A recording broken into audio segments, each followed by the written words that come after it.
നമസ്കാരം. പണ്ടോറസ് ബോക്സിലേക്ക് എല്ലാ പ്രേക്ഷകർക്കും സ്വാഗതം. ആസിഫ് അലിയെ നായകനാക്കി VK പ്രകാശ് സംവിധാനം ചെയ്ത നിർണായകം തിയേറ്ററുകളിൽ പ്രദർശനം തുടരുകയാണ്. ചിത്രത്തിന്റെ വിശേഷങ്ങളുമായി സംവിധായകൻ VK പ്രകാശാണ് ഈ ആഴ്ച പണ്ടോറസ് ബോക്സിൽ അതിഥിയായി എത്തുന്നത്. ഇവിടുത്തെ ഈ സിസ്റ്റം, അതിനോട് എനിക്ക് പകയുണ്ട്, പുച്ഛമുണ്ട്. ഈ നാട്ടിൽ ഇങ്ങനെ ഒരു അവസ്ഥ മറ്റാർക്കും ഉണ്ടാകരുന്ന ആഗ്രഹമുണ്ട്. Your Lordship, the minority cannot hold a majority to ransom.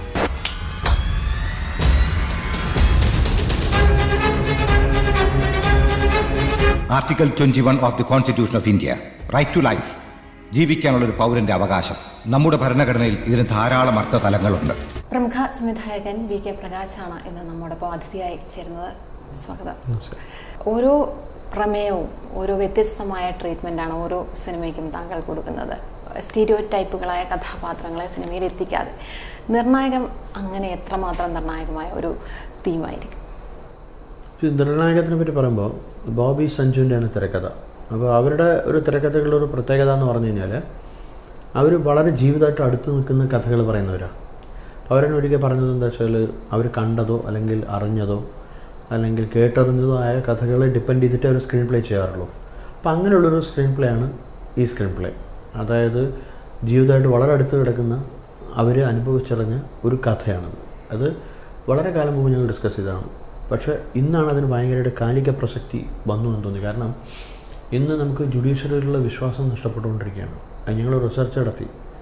അപ്പോൾ തന്നെ നമുക്ക് കാണാൻ കഴിഞ്ഞത് എല്ലാവർക്കും വിശ്വാസം മൊത്തത്തിൽ നഷ്ടപ്പെട്ടുകൊണ്ടിരിക്കുകയാണ്. അപ്പോൾ അങ്ങനെ ഒരു കാലഘട്ടത്തിൽ ഇന്ന് പറയേണ്ടിയിരിക്കുന്ന ഒരു സിനിമയാണ് എന്ന് തോന്നി.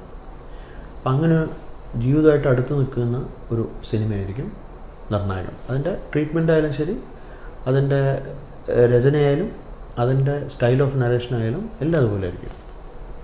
ഒപ്പം തന്നെ നാഷണൽ ഡിഫൻസ് അക്കാദമി ഒരു പശ്ചാത്തലമായി വരുന്ന ഒരു സിനിമ കൂടിയാണ് ആസിഫ് അലിയുടെ നായകവേഷം. ഇതൊക്കെ ഒരുപക്ഷെ മലയാളത്തിൽ ആദ്യമായിട്ടായിരിക്കും അത്രയേറെ പശ്ചാത്തലം ഷൂട്ടിങ്ങിന് പോലും പെർമിഷൻ അധികം കിട്ടാത്ത ഒരു സ്ഥലം കൂടിയാണ്. അങ്ങനെ ഒരു സിനിമ, ആ ഒരു സിനിമ സാധ്യമായത് എങ്ങനെയാണ്? അത് ഇപ്പോൾ നാഷണൽ ഡിഫൻസ് അക്കാദമി എന്ന് പറയുന്ന ഈ സിനിമയുടെ കഥയിൽ വളരെ ബന്ധപ്പെട്ട് കിടക്കുന്ന ഒരു സംഭവം. കാരണം ഇന്നത്തെ ഒരു കൺഫ്യൂസ്ഡ് യൂത്ത് ഉണ്ട്. വാട്ട് കരിയർ ടു ചൂസ്, അല്ലെങ്കിൽ നമ്മൾ പലപ്പോഴും നമ്മൾ ഡ്രീമായിട്ടുള്ളൊരു കരിയർ ഏറ്റെടുത്തിട്ട് പോലും നമുക്ക് ചില സമയത്ത് അവിടെ we may not be able to cope up with it. കാരണം നമ്മുടെ മൈൻഡും ബോഡിയും എല്ലാം കൂടെ അങ്ങ് ഒത്തുവരില്ല. അപ്പം അങ്ങനെ ഒരു കൺഫ്യൂസ്ഡ് യൂത്തിൻ്റെ പെർസ്പെക്റ്റീവിലാണ് സിനിമ പോകുന്നത്. പിന്നെ അയാളുടെ റിയലൈസേഷനും അയാളുടെ തിരിച്ചറിവുകളും, അതാണ് ഈ സിനിമ. പക്ഷെ ആ പറയുന്ന തിരിച്ചറിവുകൾ എന്ന് പറയുന്നത് ഇന്ന് ഏറ്റവും കൂടുതൽ നമുക്ക് റിലേറ്റ് ചെയ്യാൻ പറ്റുന്ന ഒരു സാധാരണ മലയാളിയുടെ പ്രശ്നമാണ്. അത് വെറുതെ പ്രശ്നം പറഞ്ഞു വെക്കാതെ just also we are giving a solution for it. നമ്മൾ വിചാരിക്കുന്ന ഒരു solution, whether it may be right or whether it may be wrong, but we are giving a solution for this film. അതായത് ഹൃദയത്തിനെ സ്പർശിക്കുന്ന ഒരു കഥ. അതായത് സ്റ്റോറി തന്നെയാണ് ഇതിൻ്റെ important. I think it is beyond everything else. And ആ കഥയ്ക്ക് ചേർന്ന പെർഫോമൻസസ്, അതിന് fortunate enough to have lot of good actors in the film. ഇപ്പോൾ ആക്ടേഴ്സിൻ്റെ കാര്യം എടുത്തപ്പോൾ ആസിഫ് അലിയുടെ ഒരു രീതി എന്ന് പറഞ്ഞാൽ ഫ്ലാംബോയൻറ്റ് സ്റ്റൈലാണ്, വെരി ഫ്ലാംബോയൻ്റ് ആണ്. പക്ഷേ ഇതിൽ വളരെ മെച്ചുവേർഡായിട്ടുള്ള ഒരു ഫിംഗർ പോലും അനക്കണമെങ്കിൽ അത്രയും പ്രിസൈസായിട്ട് ചിന്തിക്കുന്ന ഒരു ഗ്രാഫുള്ളൊരു ക്യാരക്ടറാണ്. പിന്നെ പ്രേം പ്രകാശ് എന്ന് പറഞ്ഞാൽ ഒരു കഴിഞ്ഞ 40 വർഷമായിട്ട് സിനിമയിലെ നിർമ്മാതാവായിട്ടും അഭിനേതാവായിട്ടൊക്കെ ഉള്ള ഒരാളാണ്. പുള്ളിക്ക് അരങ്ങടിക്കുന്ന നേരം അല്ലെങ്കിൽ പണിതിരാത്ത് ഇവിടെയൊക്കെ ഞാൻ കണ്ടിട്ടുള്ളതാണ്. അപ്പോൾ ഈ സ്ക്രീൻ പ്ലേ വന്നപ്പോൾ ഞാൻ തന്നെയാണ് സജസ്റ്റ് ചെയ്തത്. കാരണം എന്തുകൊണ്ടാണ് why should we go with conventional actors, so let us try something different എന്ന് പറഞ്ഞ് പ്രേം പ്രകാശ് സാർ അതിൽ കാശ്. അപ്പോൾ അപ്രീഷിയേറ്റഡ് കാര്യം, ഞങ്ങൾ ഈ സിനിമയ്ക്ക് ഒരു 5 ദിവസവും 6 ദിവസത്തോളം വർക്ക്ഷോപ്പ് ചെയ്തിരുന്നു, like morning to evening. It's very tedious. But Prem Prakash sir full 6 ദിവസവും രാവിലെ മുതൽ ഈ യങ്സ്റ്റേഴ്സ് പിള്ളേരുടെ കൂടെ നിന്ന് അതിൽ പാർട്ടിസിപ്പേറ്റ് ചെയ്തു എന്നുള്ളത് വളരെ ഒരു ഗംഭീരമായിട്ടുള്ളൊരു കാര്യമാണ്. പിന്നെ നെടുമുടി വേണു സാറുടെ ചോദിച്ചു കഴിഞ്ഞാൽ നെടുമുടി വേണു സാറാണ് ഈ കഥയിലെ പ്രൊട്ടഗണിസ്റ്റ്. ശരിക്കും പ്രൊട്ടഗണിസ്റ്റ് പുള്ളിയാണ്. പിന്നെ ഇതിൽ ഒരുപാട്, ഇപ്പം ലെനയുണ്ട്, അശോകനുണ്ട്, പിന്നെ അതുപോലെ തന്നെ സുധീർ കരമന, സൈജു കുറുപ്പ്, ശങ്കർ രാമകൃഷ്ണൻ, സനുഷ, പിന്നെ ഈ അസിഫിന് അമ്മയായിട്ട് അഭിനയിക്കുന്ന ടിസ്ക ചോപ്ര, താരേ ജമീൻ പറിൽ ടിസ്ക ചോപ്രയുണ്ട്, പിന്നെ കൃഷ്ണയുണ്ട്, ദേവി അജിത്ത് ഉണ്ട്, ദിനേശ് പണിക്കരുണ്ട്, റോണി ഉണ്ട്. അങ്ങനെ ഒരു എല്ലാ രാജേഷ് ഹെബ്ബാർ, അങ്ങനെ എല്ലാവരും ചെറിയ ക്യാരക്ടേഴ്സ് പോലും ചെയ്തിരിക്കുന്നത് ആക്ടേഴ്സാണ്. അത് അതിൻ്റെ ഒരു സുഖം ആ സിനിമയിൽ നമുക്ക് കാണാൻ പറ്റും. പെർഫോമൻസാണ്. ചെയ്തിരിക്കുന്നത്. അതാണ്. ഇപ്പം മാളവിക മോഹൻ എന്ന നായിക, മാളവിക മോഹൻ ഈസ് ആക്ച്വലി എൻ്റെ ഫ്രണ്ടിൻ്റെ മകളാണ്. അതുകൊണ്ടാണ് വളരെ ക്ലോസ് ആയിട്ട് കിടക്കുന്നതുകൊണ്ടായിരിക്കും ഞാൻ വിട്ടുപോയത്. കാരണം സിനിമറ്റോഗ്രാഫറാണ് മാളവിയുടെ അച്ഛൻ, അതായത് ഡോൺ, അതുപോലെ തന്നെ KU മോഹനൻ എന്ന് പറഞ്ഞിട്ട്. ഞങ്ങൾ ഒരുപാട് ആഡ്സൊക്കെ, പിന്നെ ഞങ്ങളൊപ്പം ഫ്രീക്കി ചക്കരൊക്കെ മോഹനാണ് ഷൂട്ട് ചെയ്തത്. അപ്പോൾ മാളവികനെ എനിക്ക് ചെറിയ കുട്ടിയായിരിക്കുമ്പോഴേ അറിയാം. So she's from family basically. So മാളവികയുടെ എഗെയിൻ നമ്മൾ പട്ടം പോലെ കണ്ടൊരു മുഖമായിരിക്കില്ല ഈ സിനിമയിൽ കാണുന്നത്. കാരണം അതിൽ വളരെ വൈബ്രൻ്റ് ആയിട്ടുള്ള ഒരു ഭയങ്കര ഒരു ഔട്ട് ഗോയിങ് കൈൻഡ് ഓഫ് ഗേളാണ്. പക്ഷെ ഇതിൽ വളരെ മെച്ചുവേർഡ് ആയിട്ടുള്ള, വളരെ ഫോക്കസ്ഡ് ആയിട്ടുള്ള, വെരി തിങ്കിങ് ആയിട്ടുള്ള ഒരു റഷ്യൻ ബാലെ ഡാൻസറാണ്. She is learning Russian ballet. So അതിൻ്റെ ഒരു ബാലൻസ് ഉണ്ടല്ലോ, ഫോക്കസ്നെസ് ഉണ്ട്, ഇതിൻ്റെ ഒരു ഫോക്കസ്നെസ് ഉണ്ട്. ബാലെ ഒരു ബാലൻസിങ് ആണല്ലോ ബാലെ. അപ്പോൾ അതിൻ്റെ ഒരു ബാലൻസ് ഈ ക്യാരക്ടറിൽ ഞങ്ങൾ കൊണ്ടുവന്നിട്ടുണ്ട്. അങ്ങനെയാണ് അതിനെ ബ്ലെൻഡ് ചെയ്തിരിക്കുന്നത്. So she is also doing A very matured kind of A performance. പിന്നെ ലെനയുടെ വളരെ ഒരു ഡിഫറെൻറ്റ് കൈൻഡ് ഓഫ് റോളായിരിക്കും. കാരണം വെച്ചാൽ ഒരു പ്രോസിക്യൂട്ടറായിട്ടാണ്, പബ്ലിക് പ്രോസിക്യൂട്ടറായിട്ടാണ്. പിന്നെ സനൂഷ വളരെ വൈബ്രൻ്റ് ആയിട്ടുള്ളൊരു കുട്ടിയായിട്ടാണ് അഭിനയിക്കുന്ന പടത്തിൽ. ഞാൻ ഒട്ടും ഇഷ്ടപ്പെടാത്ത, ജീവിതത്തിൽ ഇനി ഒരിക്കലും കാണരുതെന്ന് ആഗ്രഹിക്കുന്ന ഒരാൾ, അയാളുടെ അടുത്തേക്ക് ഞാനിപ്പോൾ പോകുന്നു. നമ്മൾ തമ്മിൽ ഒരു സീക്രട്സും ഇല്ല എന്നാണ് ഞാൻ ഇന്ന് വരെ കരുതിയിരുന്നത്. How could you do this?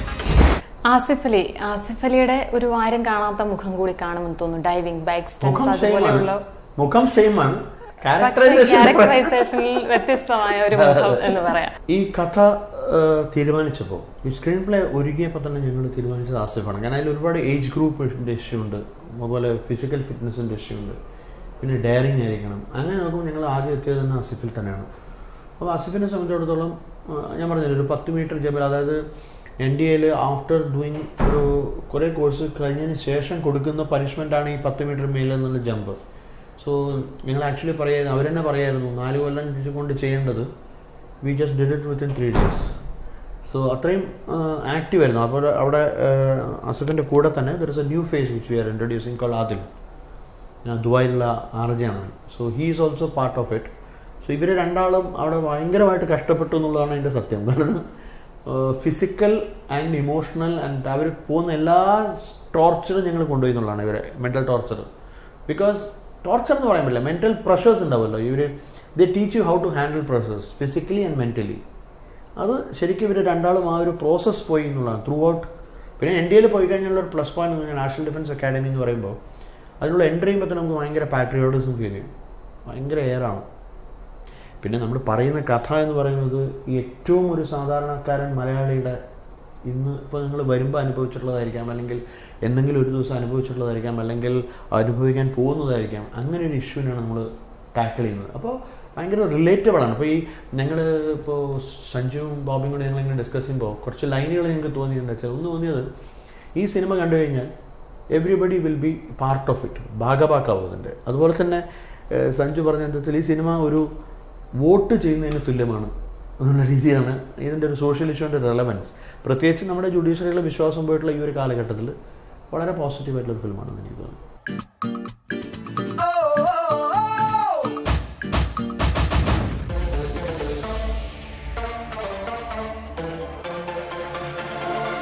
പുനരധിവാസം മുതലുള്ള ചിത്രങ്ങൾ നോക്കുകയാണെങ്കിൽ ഓരോന്നും ഓരോ സ്വഭാവമാണ്.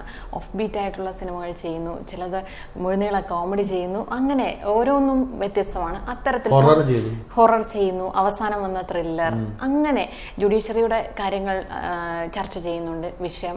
അല്ല, നിർണായകത്തിനെ സംബന്ധിച്ചിടത്തോളം ഞാൻ പറയുന്നത് സത്യസന്ധമായ സിനിമ, ഒരു ഹോണസ്റ്റ് ഫാക്ച്വൽ ഫിലിം എന്ന് പറയാം. It can be A thriller, it can be A family, it can be A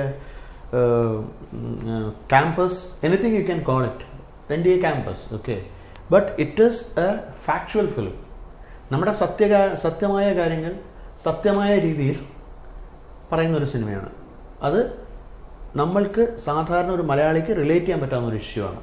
ഇതിൽ നമ്മൾ കോർട്ട് സീൻസ് ഉണ്ട്, കുറച്ച് കോർട്ട് ഇസ് എൻ ഇമ്പോർട്ടൻസ്. പക്ഷേ ഞങ്ങളത് ആക്ച്വൽ കോർട്ടാണ്, അതായത് നമ്മൾ സിനിമ കോടതിയല്ല. ഹൈക്കോർട്ട് എങ്ങനെയാണോ അതേപോലെ തന്നെ ഞങ്ങൾ വർക്കൗട്ട് ചെയ്ത് അതിൻ്റെ പ്രൊസീജിയർ ഫോളോ ചെയ്ത് അങ്ങനെ അത്രയും സത്യസന്ധമായിട്ട് ചെയ്തതാണ്. അതിലൊരു ഫോൾട്ട് കണ്ടുപിടിക്കാൻ പറ്റില്ല. ഞങ്ങൾ തീർച്ചയായിട്ടും അത് ബോബി ഞാനൊക്കെ പോയി ഇരുന്ന് ഒരു അഡ്വക്കേറ്റിൻ്റെ കൂടെ, ഹൈക്കോടതി ജഡ്ജിൻ്റെ അഡ്വക്കേറ്റിൻ്റെ കൂടെ, അങ്ങനെ ഒരുപാട് ലോ കൺസൾട്ടൻസി ഒക്കെ ചെയ്തിട്ട് വളരെ പ്രിസൈസായിട്ട് നമ്മൾ കാണുന്ന സിനിമാ കോടതിയല്ല. അതിൻ്റെ ആർഗ്യുമെൻറ്റും അങ്ങനെയല്ല, ഓർഡർ ഒബ്ജക്ഷൻ യുവർ ഓണർ അങ്ങനെയൊന്നുമില്ല. ഇറ്റ്സ് എ വെരി ഫാക്ച്വൽ ഫിലിമാണ്. സത്യസന്ധമായിട്ട് നമ്മൾ എങ്ങനെയാണോ, ഞങ്ങൾ കോടതി പോയി കണ്ടു, അവിടെ ഇങ്ങനെ ഡ്രാമയൊന്നുമില്ല. സിനിമയിൽ മാത്രമേ കോടതിക്ക് ഡ്രാമയുള്ളൂ. ഇപ്പോൾ മറാഠിയിലെ കോർട്ട് എന്നുള്ള സിനിമ കണ്ടു കഴിഞ്ഞാലും you will know that it is this no drama. അത് അങ്ങനത്തെ ഒരു സിറ്റുവേഷനാണ്, റിയലിസ്റ്റിക് ആണ്, വളരെ റിയലിസ്റ്റിക് ഫിലിം എന്ന് പറയാം. പിന്നെ പുനരധിവാസം മുതൽ ഡിഫറെൻറ്റ് ജോണർ ഫിലിംസ് ചെയ്തിരിക്കുന്നത് എന്താ വെച്ചാൽ, എന്നെ സംബന്ധിച്ചിടത്തോളം cinema is A learning process, it will never end. So every time when you are doing A different kind of cinema you enjoy your self.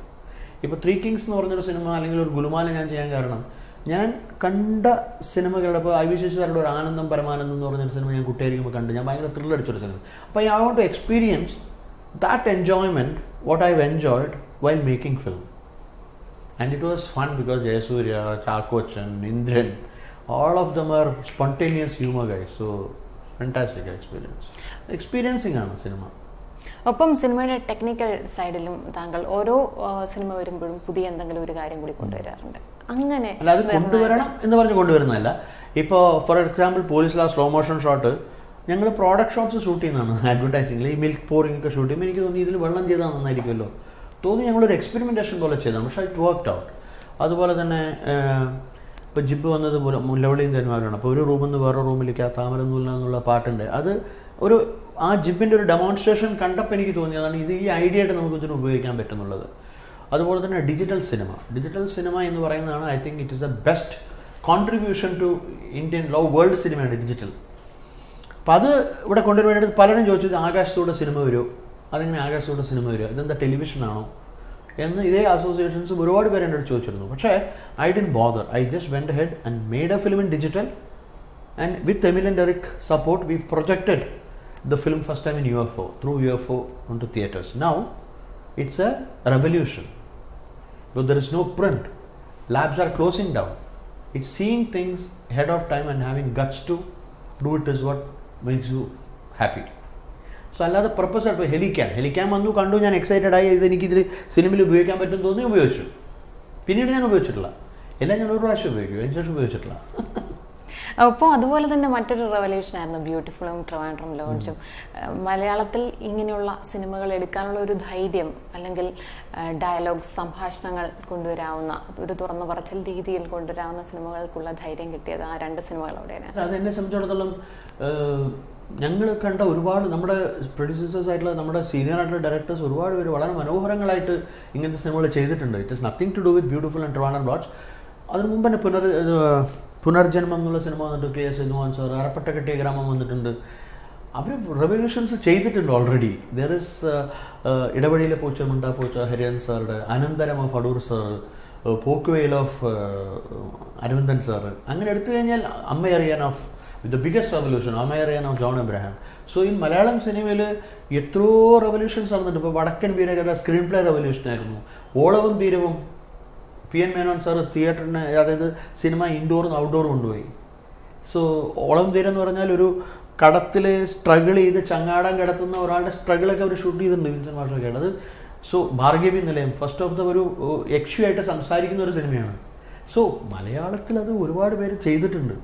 നമ്മളൊക്കെ വെറും അതിൻ്റെ ഒരു 50% we are just following their steps. അവർ നമുക്ക് തന്നൊരു inspiration നമ്മൾ ചെയ്യുന്നതെന്ന് മാത്രമേ ഉള്ളൂ. അല്ലാതെ it is nothing to do with beautiful and Trivandrum lodge or so called new generation സിനിമ, because they have done so beautifully before.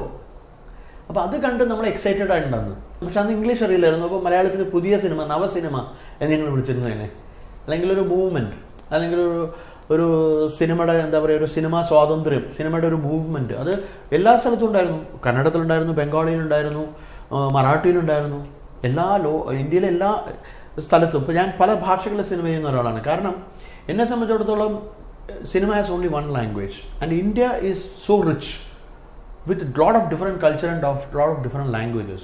So you're getting an opportunity to experiencing the culture and the emotions of the other places.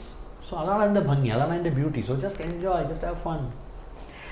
പല ഭാഷകളിലെ സിനിമകളെ പറ്റി പറഞ്ഞതുകൊണ്ടുകൂടി ഈ വർഷം 3 ഭാഷകൾ, മലയാളത്തിൽ, ഹിന്ദിയിൽ, മറാഠി. എന്നെ സംബന്ധിച്ചിടത്തോളം 3 ഇൻഡസ്ട്രിയിൽ വർക്ക് ചെയ്യുന്നു, 3 പുതിയ ഇൻഡസ്ട്രി മനസ്സിലാവുന്നു, 3 പുതിയ കൾച്ചർ നമ്മൾ പഠിക്കുന്നു. ഹിന്ദിയിൽ ഞാൻ മുമ്പ് ചെയ്തിട്ടുണ്ട്, ഇംഗ്ലീഷിൽ ഞാൻ ചെയ്തിട്ടുണ്ട്, കോൾ ഫ്രീക്കി ചക്ര. സോ പുതിയ കൾച്ചർ മനസ്സിലാക്കുന്നു, നമ്മൾ പുതിയ കൾച്ചറുള്ള എന്താ പറയുക ആക്ടേഴ്സിനെ പരിചയപ്പെടുന്നു, പുതിയ ടെക്നീഷ്യൻസിനെ പരിചയപ്പെടുന്നു, അവരുടെ ക്രിയേറ്റിവിറ്റി ആയിട്ട് നമ്മുടെ ഒരു എക്സ്ചേഞ്ച് നടക്കുന്നു. So it is A learning process. So I enjoyed and I ensure that I do it in different languages. Because നമുക്കെല്ലാം പഠിക്കാൻ പറ്റില്ല. അല്ലെങ്കിൽ നമ്മൾ വെറും ഒരു സ്ഥലത്ത് മാത്രം ചെയ്തുകൊണ്ട് നമ്മളിവിടെ കെൻറ്റിനുള്ളിൽ കിടക്കുന്ന തവളകളായി മാറും. You need exposure, no? And because I was in advertising, I think it is easy for me to get out and make films. ആ ഒരു എക്സ്പോഷർ അല്ലെങ്കിൽ ഒരു തിയേറ്ററിനോടുള്ള ഒരു താല്പര്യം കൊണ്ട്, അഭിനയത്തോടുള്ള താല്പര്യം കൊണ്ടാണോ ഈ വർഷം സിനിമയുടെ ഭാഗമായി കണ്ടു 100 Days of Love വിദൂഷകൻ ഒരു നായക വേഷത്തിലെത്തുന്നു? അല്ല, അതെന്താ സംഭവം അറിയോ? Like for example, we are from school of drama. It is not അഭിനയിക്കാനുള്ള മോഹം എന്ന് പറയാൻ പറ്റില്ല. കാരണം my love is film making. കാരണം ഫിലിം മേക്കിംഗ് ആണ് എന്നെ എക്സൈറ്റ് ചെയ്യുന്നൊരു സംഭവം. പിന്നെ വിദൂഷകനിലാണ് ആദ്യം സംഭവിച്ചത്. കാരണം വെച്ചാൽ അത് when I was there and സഞ്ജയനായിട്ട് എൻ്റെ രൂപസാദൃശ്യം ഉണ്ടെന്ന് പറഞ്ഞ് ഒരു കൊല്ലത്തോളം എൻ്റെ പിന്നാലെ നടന്നിട്ടാണ് ഞാനത് അക്സെപ്റ്റ് ചെയ്തത്. Because it's a very difficult. ഇവർ സാധാരണ ഒരു സിനിമയിൽ പോയി അഭിനയിക്കുന്ന പോലെയല്ല. കാരണം സഞ്ജയൻ എന്നുള്ള ഒരാളുടെ റീക്രിയേഷനാണ് ആ സിനിമ. അപ്പോൾ അതെനിക്കൊരു സമയമെടുത്തു. എനിക്കൊരു mentally I have to read the books of him, I have to understand what is literature. And ഒരു ഫോട്ടോഗ്രാഫ് മാത്രമേ ഉള്ളൂ, there is no references. So mannerisms ഉണ്ടെന്ന് അറിയാം, ഡ്രാമ ഉണ്ടെന്ന് അറിയാം. അപ്പോൾ അത് 3 ക്യാരക്ടറൈസേഷനാണ്. അത് MR നായർ എന്ന് പറഞ്ഞ മരണക്കിടക്കിൽ കിടക്കുന്ന ഒരാളും, ക്ഷയം എന്ന് മരണക്കിടയിൽ കിടക്കുന്ന ഒരാളും, അയാളുടെ ചെറുപ്പകാലവും, അതുപോലെ തന്നെ ഇയാളുടെ തുലികാനാമമായിട്ടുള്ള സഞ്ജയൻ എന്ന കഥാപാത്രവും. അവർ 3 ലെയർ ഓഫ് പെർഫോമൻസസ് ഉള്ളൊരു സിനിമയായിരുന്നു അത്. പക്ഷേ അത് the director of Santhosh and Jayan sir ഉണ്ടായിരുന്നു, വേണുഗോപാൽ ഉണ്ടായിരുന്നു, എഡിറ്റർ. അപ്പോൾ ഇവരെല്ലാവരും കൂടെ ഒരു ഗൈഡൻസ് കാരണം അത് നമുക്ക് പുൾ ഓഫ് ചെയ്യാൻ പറ്റി. It is just an enjoyment of another level of performance. പിന്നെ ഇത് ചെയ്തു, അതാ മറ്റേ വിദൂഷകൻ, അനാർക്കലി ചെയ്തു. 2 more films I'm going to do. I'm just enjoying, but not a full time actor. I don't want. Because ഒരു 10 ദിവസത്തിൽ കൂടുതലൊന്നും എനിക്കൊരു ലൊക്കേഷനിൽ കൊണ്ട് അഭിനയിക്കാൻ പറ്റില്ല. മാക്സിമം 2 days 3 days റോളാണെങ്കിൽ I will go and do just enjoyment. And you are meeting again people, you are working under another director. So it's fun. Basically enjoy yourself. ഒപ്പം നിർണായകത്തിലേക്ക് വരികയാണെങ്കിൽ ജുഡീഷ്യറിയുടെ, താങ്കൾ മുൻപ് സൂചിപ്പിച്ചതുപോലെ റെലവൻ്റ് ആയിട്ടുള്ള വിഷയം കൂടിയാണ്. നമ്മൾ നോക്കുകയാണെങ്കിൽ പണമുണ്ടെങ്കിൽ അല്ലെങ്കിൽ അതുപോലുള്ള സ്വാധീനമുണ്ടെങ്കിൽ എവിടെയും രക്ഷപ്പെടാം, ജുഡീഷ്യറിയിൽ പോലും ഉള്ള വിശ്വാസം നഷ്ടപ്പെട്ടിരിക്കുന്നു എന്ന രീതിയിൽ ജനങ്ങൾക്കൊരു തോന്നലുണ്ടായിട്ടുണ്ട്. അതിനെപ്പറ്റി താങ്കളുടെ പ്രതികരണം? അല്ല, തീർച്ചയായിട്ടും. അതായത് ഇപ്പോൾ നമ്മുടെ അനുഭവങ്ങളാണ് നമ്മളെ പഠിപ്പിക്കുക, അല്ലെങ്കിൽ നമ്മൾ കാണുന്നതാണ് നമ്മളെ മനസ്സിലാക്കിക്കുക. അപ്പോൾ അങ്ങനെ നമ്മൾ കാണുമ്പോൾ ഒരു ജുഡീഷ്യറിയുള്ള വിഷയം, ഞാൻ വെറുതെ ഒരു എക്സസൈസ്, ഇപ്പോൾ നമ്മുടെ ഒരു പേഴ്സണൽ ഒപ്പീനിയൻ ആവാൻ പാടില്ലല്ലോ. അപ്പോൾ ഞങ്ങൾ ക്യാമറ എടുത്ത് ജസ്റ്റ് ഒരു റിസർച്ച് നടത്തി. ഒരാൾ പോലും പോസിറ്റീവായിട്ട് പറഞ്ഞില്ല. Maybe that is because of this ജങ്സ്റ്റർ. ഈ സമയത്തായതുകൊണ്ടായിരിക്കാം. കുറച്ച് മുമ്പ് ചോദിച്ചതാണെങ്കിൽ ഇതായില്ലായിരിക്കാം അഭിപ്രായം. പക്ഷേ ഈ സമയത്ത് ചോദിച്ചപ്പോൾ എനിക്ക് കിട്ടിയത് എല്ലാം നെഗറ്റീവായിട്ടുള്ള ഒപ്പീനിയൻസ് ആയിരുന്നു. പക്ഷെ അപ്പം അങ്ങനെയുള്ളൊരു മൊമെൻറ്റിൽ ഈ cinema stands by itself. Delayed justice is denied justice എന്ന് പറയാറുണ്ട് പൊതുവെ. നമ്മളിപ്പോൾ ജയലളിതയുടെ ആണെങ്കിലും സൽമാൻ ഖാൻ്റെ ഇഷ്യൂ എടുക്കുകയാണെങ്കിലും ഒക്കെ അത്തരത്തിൽ ഒരു ഡിനയൽ ഉണ്ടായിട്ടുണ്ട്. താങ്കൾ സൊല്യൂഷൻ ഞാൻ എന്ന് പറയുന്നത് അതാണ്. That you see the film, you will understand it exactly the way what you asked me the question. അത് സിനിമ കണ്ടാലേ അത് പറയാൻ പറ്റുള്ളൂ. കാരണം I can't just say it because that is a crunch of the film.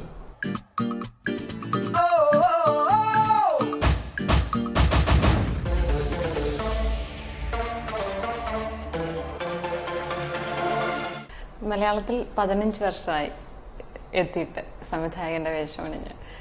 എങ്ങനെ തോന്നുന്നു ഈ ഒരു 15 വർഷങ്ങൾ? Well, it is not the years. It is about what you are enjoying. Are you enjoying it or not? Since I am enjoying, I am continuing. The moment I stop enjoying, I will stop. Enjoy ചെയ്യുന്നിടത്തോളം കാലം continue ചെയ്യുക. Enjoyment നിന്ന് കഴിഞ്ഞാൽ പിന്നെ നിർത്തുക. പക്ഷേ the thing is, I believe in more than the result, what you do, the excitement in what you do. So അങ്ങനെ വരുമ്പോൾ ആ എക്സൈറ്റ്മെൻറ്റ് ഉള്ളിടത്തോളം കാലം ചെയ്തുകൊണ്ടിരിക്കുക. And every film, it is to be reached to people. അതിപ്പോൾ sensitive സിനിമയായാലും independent സിനിമയായാൽ പോലും അത് ആൾക്കാരിൽ എത്തണമെന്ന് ആഗ്രഹിക്കുന്ന ഒരാളാണ് ഞാൻ. കാരണം ഒരു പുനരധിവാസത്തിൻ്റെ ഒരു സ്ട്രക്ചറിങ് പോലും ഞാൻ ഒരിക്കലും ഒരു വളരെ എന്താ പറയുക, വളരെ ചടുലതയോടുകൂടി തന്നെ ചെയ്ത സിനിമയാണ് പുനരധിവാസം പോലും. കാരണം ആൾക്കാരിൽ എത്തുക എന്നുള്ളത് തന്നെയാണ് അതിൻ്റെ ഏറ്റവും ഒരു സിനിമയുടെ. ഇപ്പോൾ ഒരു നോവൽ എഴുതിയാൽ അത് വായിക്കുക, ആൾക്കാർ വായിച്ചിരിക്കുക, കൂടുതൽ ആൾക്കാർ വായിച്ചിരിക്കുക, അല്ലെങ്കിൽ കവിത എഴുതിയാൽ കൂടുതൽ ആൾക്കാർ വായിച്ചിരിക്കുക എന്ന് പറയുന്ന പോലെ തന്നെ ഒരു സിനിമ ചെയ്താൽ അത് എല്ലാവരും കണ്ടുകൊണ്ടിരിക്കുക എന്നുള്ളത്. അപ്പോൾ അത് തന്നെയാണ് അതിന്. നമുക്കൊരു പേഴ്സണൽ സ്പേസ് അല്ല സിനിമയാകുമ്പോൾ കുറെ കൂടെ മാസ് സ്പേസ് ആണ്. സോ അതിൽ ഒരുപാട് കാര്യങ്ങൾ ഇൻവോൾവ് ആണ്, including luck is involve in that. ഹിന്ദിയിൽ ഇപ്പോൾ ഇറങ്ങിയിരിക്കുന്ന സിനിമ ഇഷ്കുദാരിയ ഒരു മാസ് മസാല അല്ല, it's just a romantic musical love story as per the conventions of Hindi സിനിമ, അത്രേ പറയാൻ പറ്റുള്ളൂ. പക്ഷേ done nicely, shot nicely, music is good, music is doing very well. Music വളരെ വലിയ നന്നായിട്ട് പോയിക്കൊണ്ടിരിക്കും. Music is a big hit actually. It's a musical blockbuster എന്നാണ് ആൾക്കാർ അതിനെ വിളിക്കുന്നത് തന്നെ. പിന്നെ ഇറ്റ്സ് ഗോയിങ് വെൽ. 29 റിലീസായി. അതുപോലെ ഒരു ആൾക്കൂട്ട ആഘോഷ സിനിമ മലയാളത്തിൽ പ്രതീക്ഷിക്കുന്നു? ഇല്ല, അങ്ങനെയല്ല. എൻ്റെ ഒരു രീതി എന്ന് പറഞ്ഞു കഴിഞ്ഞാൽ I don't plan, something comes up I do it. അടുത്തൊരു സിനിമ ഞാൻ ചെയ്യാൻ പോകുന്നത് 2 സിനിമകളാണ്. ഒന്ന് ഞാൻ അനൗൺസ് ചെയ്തിട്ടില്ല, അതുകൊണ്ട് എനിക്ക് പറയാൻ പറ്റില്ല. പക്ഷേ എങ്കിലും it is a very different kind of a film. Different kind എന്ന് പറഞ്ഞാൽ അൺകൺവെൻഷണൽ തോട്ടാണ്. It's about one night stand. ഈ ഫാമിലിയുടെ സിനിമ കഴിഞ്ഞാൽ അടുത്ത സിനിമ അതാണ്. അത് കഴിഞ്ഞാൽ ഒരു full fun oriented shake hand എന്ന് പറഞ്ഞിട്ട് വൈ.വി. രാജേഷൻ, ഡേവിഡ് കാച്ചപ്പള്ളി ആ ഒരു ടീമിൻ്റെ, ബിജു മേനോൻ ടീമിൻ്റെ ഒരു ഫുൾ ഫൺ ഓറിയൻറ്റഡ് ഫിലിമാണ്. അപ്പോൾ ഐ വാണ്ട് ടു എക്സ്പെരിമെൻറ്റ്. ഒപ്പം സിനിമയെ താങ്കൾ മുൻപ് പറഞ്ഞ സിനിമകളുടെ സംവിധായകരുടെ പേരുകളിൽ നിന്ന് മനസ്സിലാകും അത്രയേറെ കീനായി വാച്ച് ചെയ്യുന്ന ഒരാൾ കൂടിയാണ്. അല്ല, തീർച്ചയായിട്ടും ഞാൻ ഒരുപാട് സിനിമകൾ കാണും. കാരണം എസ്പെഷ്യലി മലയാള സിനിമകൾ നമുക്ക് വളരെയധികം പ്രചോദനം തരുന്ന സിനിമകളാണ്. പക്ഷേ ഒരുപാട് ഇൻഫ്ലുവൻസ് ചെയ്തിട്ടുണ്ട്, ഒരുപാട് പടങ്ങൾ ഇൻഫ്ലുവൻസ് ചെയ്തിട്ടുണ്ട്. അതായത് എനിക്ക് വളരെ ഇഷ്ടപ്പെട്ട ഒരു സിനിമയാണ് ബാലേന്ദ്ര മനസ്സാളുടെ ഉത്തരാട രാത്രി. എന്തെങ്കിലും ഒരു ചാൻസ് കിട്ടുകയാണെങ്കിൽ എനിക്കത് വീണ്ടും സിനിമയ്ക്ക് കൊള്ളാം. ഇപ്പൊ ഷട്ടർ ഞാൻ റീമേക്ക് ചെയ്യുന്ന പറഞ്ഞത് because I like that film. നമുക്ക് ഇഷ്ടപ്പെട്ടതുകൊണ്ടാണ്, അല്ലാതെ അതൊരു കമേഴ്ഷ്യൽ ഓടാൻ സാധ്യതയുണ്ട് എന്ന് പറഞ്ഞുണ്ടാക്കുന്നതല്ല. Because you like that film. So same ഇപ്പോൾ ബാലേന്ദ്ര മനസ്സാൾ ഉത്തരാട രാത്രി ഞാൻ ഒരുപാട് ട്രൈ ചെയ്തു. പുള്ളിയുടെ സ്ക്രിപ്റ്റ് ഇല്ല, ഫിലിമില്ല. But it was a wonderful film, ahead of time film ആയിരുന്നു അത്. ബാലേന്ദ്ര മനസ്സാളിന്റെ ഫസ്റ്റ് പടം. അതൊക്കെ ഭയങ്കരമായിട്ട് നമ്മളെ ഇൻഫ്ലുവൻസ് ചെയ്ത സിനിമകളാണ്. അപ്പോൾ അതിൻ്റെയൊക്കെ ഒരു തോട്ട് പ്രോസസ്സിൽ തന്നെയാണ് ഞാൻ ഫ്രീക്കി ചക്ര ചെയ്തത്. അതായത് നമ്മൾ 2003 ആലോചിച്ചത് ഉത്തരാട രാത്രി എന്ന് പറയുന്നത് ബാലേന്ദ്ര മനസ്സാറിന് 22 ഇയർ ആയിരുന്നു അപ്പോൾ when he did that film. So just imagine the talent what they have. പുതിയ തലമുറയിൽ അങ്ങനെയുള്ള സിനിമാക്കാർ, അങ്ങനെയുള്ള തിരക്കഥാകൃത്തുക്കൾ, സംവിധായകർ. അല്ല, എന്നെ സംബന്ധിച്ചിടത്തോളം എൻ്റെ അഭിപ്രായം എന്ന് പറയുന്നത് ഒരു ഞങ്ങൾ രഞ്ജി പണിക്കർ സാറും ഞങ്ങളൊക്കെ പെട്ടെന്ന് ഇങ്ങനെ ഡിസ്കസ് ചെയ്യാറുണ്ട്. കാഷ്വൽ ഡിസ്കഷനിൽ ഞങ്ങളിന്ന് ആലോചിച്ചപ്പോൾ ഒരു 90 കഴിഞ്ഞ് സിദ്ദിഖ് ലാൽ സാറിൻ്റെ കമേഴ്ഷ്യൽ സിനിമകൾ കഴിഞ്ഞാൽ which is a greatest film which you have ever done? Which is, who is there to stand up to the predecessor's name? Then we came to a conclusion that we are all mediocre people. That's what it is. Because it is, we have not done, yet not done. And I don't think we can ever be able to match them. You can call anybody passionate on. All these young filmmakers, we are all passionate about cinema. But passion is something different. What is your creation is something different. That kind of a creation, I don't know. We are all mediocre.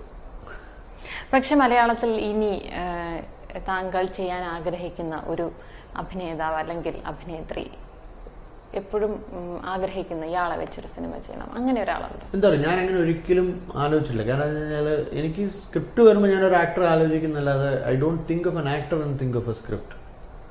അപ്പോൾ അതുകൊണ്ട് ഞാൻ അങ്ങനെ ആലോചിച്ചപ്പോൾ ഇവരെല്ലാവരും നമ്മുടെ കൂടെ എപ്പോഴും ആണെങ്കിലും വന്ന് they all like having fun. So അങ്ങനെ ഞാൻ ആലോചിച്ചിട്ടില്ല. If it happens it happens. ഇപ്പോൾ everybody says that Mohanlal sir is a fantastic, it's true, fantastic actor, fabulous actor. I want to really work with him, but the problem is I have not got a script, and and he is they are all unreachable. Like they are all so big, so talented. So I get scared to go to them only. ഒപ്പം താങ്കളുടെ സിനിമകളുടെ beautiful ആണെങ്കിലും Trivandrum lodge ആണെങ്കിലും ബ്രേക്കിങ്സ് ആണെങ്കിലും ഒക്കെ multi starrer, യങ്സ്റ്റേഴ്സിൽ തന്നെ multi star films, അങ്ങനെ ഒരു മിക്ക സിനിമകളിലും അങ്ങനെ ഒരു കാര്യം കാണാറുണ്ട്. എനിക്ക് ഇഷ്ടപ്പെട്ട ഒരു സിനിമ വെച്ചാൽ ഞാൻ നത്തോലി എന്ന് പറയും. കാരണം വെച്ചാൽ that was more challenging film for me because it's a not told story. പണ്ട് വന്നിട്ടുണ്ട്, അതാണ് ഞാൻ പറഞ്ഞത്. എക്സ്പെരിമെന്റേഷൻ ഇപ്പോൾ നത്തോലി എടുത്തു കഴിഞ്ഞാൽ KT മുഹമ്മദ് സാറിന്റെ സൃഷ്ടി, സ്ഥിതി സംഹാരം എന്ന് പറഞ്ഞ 3 നാടകങ്ങളെ സൃഷ്ടി സിനിമയായിരുന്നു. വണ്ടർഫുൾ സിനിമയാണ് അത്. Again it's about A writer and his fantasy trip. So it is nothing new, but it is an inspiration. അതാണ് നത്തോലി. അപ്പോൾ നത്തോലി എനിക്ക് കഴിഞ്ഞിട്ട് ഒരുപാട് എനിക്ക് റൈറ്റേഴ്സൊക്കെ ഒരുപാട് എനിക്ക് കൂടുതൽ ക്രിട്ടിക്കൽ അക്ലമേഷൻ കിട്ടിയൊരു സിനിമയാണ് Natholi. So I like it because it is more challenging for a director. നമുക്കൊരു ക്ലിപ്തമായ ഒരു രീതിയില്ല കഥ എങ്ങനെ പറയണം എന്നുള്ളതിനെക്കുറിച്ച്. ക്ലിപ്തമായ ഒരു എന്താ പറയുക, ഒരു ഫ്ലാംബോയൻറ്റ് അല്ലെങ്കിൽ ഒരു ഇമ്പൾസീവ് സിനിമ എന്നൊക്കെ പറയില്ലേ, അങ്ങനത്തെ ഒരു സിനിമയാണ് അത്. എനിക്ക് ഭയങ്കര ഇഷ്ടപ്പെട്ട ഒരു സിനിമയാണ്. അതിൽ ഒരു ഓൾഡർ വെർഷനാണ് 2003 ഞാൻ ചെയ്ത ഫ്രീക്കി ചക്ര. പക്ഷെ അങ്ങനെയുള്ള സിനിമകൾ തിയേറ്ററുകളിൽ സ്വീകരിക്കപ്പെടാതെ പോകുമ്പോൾ cinema first day first show അല്ല, നമ്മൾ പ്രതീക്ഷിച്ചിട്ട് ഒരു കാര്യമില്ല. സി, നമ്മൾ കാണുന്നു, നമ്മൾ അതിൽ വർക്ക് ചെയ്യുന്നു, നമ്മളത് ജഡ്ജ്മെന്റൽ ആയിട്ട് നമ്മൾ അതിനെ വർക്ക് ചെയ്യുന്നു. നമ്മൾ അപ്പോഴും നമ്മുടെ ജഡ്ജ്മെന്റ് എങ്ങനെ ഇത് ഓഡിയൻസിന് ഇഷ്ടപ്പെടും അല്ലെങ്കിൽ ഓഡിയൻസ് എങ്ങനെ എടുക്കും എന്നുള്ളത് നമുക്ക് ചിന്തിച്ച് ചെയ്യാൻ പറ്റില്ല. കാരണം വെച്ചാൽ we don't know what they like. So first day first show, leave the film to the audience. And നമ്മുടെ ജേർണി കഴിഞ്ഞു. The moment when you made the film, you are out of it. Now it's in the hands of audience. So go watch it. Whatever happens, it happens. നിർണായകത്തെ സംബന്ധിച്ചിടത്തോളം ഈ പറഞ്ഞ പോലെ it's a film to a common man. അതായത് സാധാരണക്കാരൻ്റെ സിനിമയാണ്. അതായത് ഇതിലെ ഹീറോ ആരാണെന്ന് ചോദിച്ചാൽ രാവിലെ എണീറ്റ് ഓഫീസിൽ പോയി കഷ്ടപ്പെട്ട് പണിയെടുത്ത് ഒരു 10-15 രൂപ ശമ്പളം വാങ്ങി വീട്ടിൽ വന്ന് നമ്മൾ കുടുംബം നടത്തുന്ന ഒരാളുടെ സിനിമയാണ്. അയാളാണ് ഹീറോ ഈ പടത്തിൽ. അപ്പോൾ അയാളെ റിലേറ്റ് ചെയ്യുന്ന അയാളെ മാത്രമല്ല, ഒരു മലയാളീനെ റിലേറ്റ് ചെയ്യുന്ന ഒരു സിനിമയായിരിക്കും നിർണായകൻ. എല്ലാവിധ ആശംസകളും. ചിത്രം വലിയ വിജയമാവട്ടെ എന്ന് തന്നെ ആശംസിക്കുന്നു. Thank you.